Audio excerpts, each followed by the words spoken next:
Today we are with some words and we are going to say it in English and translate it in Hausa. We have some words like shoe. The meaning of shoe in Hausa is takalmi. Takalmi. That is takalmi. Then we have house. House in Hausa we call it gida. We call it gida. Then pot in Hausa we call it tukunya. Then we have spoon.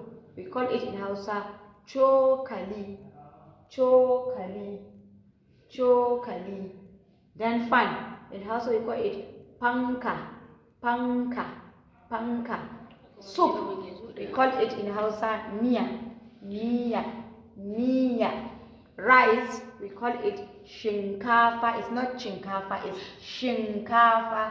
She, that is shinkafa, because some people used to say it that they don't know how to say it, that they are not Hausa, they say chinkafa.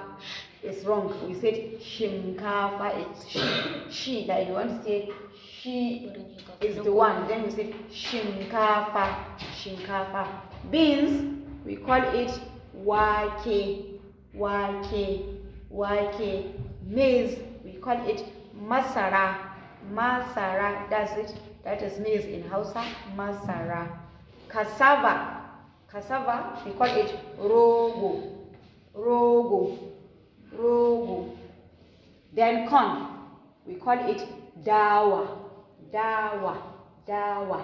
Then we have soya beans, we call it waken soya. As you see that beans is what? Wake. Then soya beans is called waken suya. Then millet. In Hausa we call it gero. Then we have another one that is wilt. Wilt in Hausa we call it alkama. Granite we call it geda. It's not geda. It's because in Hausa there is a word, if you remember, we have that word that have bending. So this one we call it geda. Geda is not geda. It's geda. Then spaghetti we call it talia.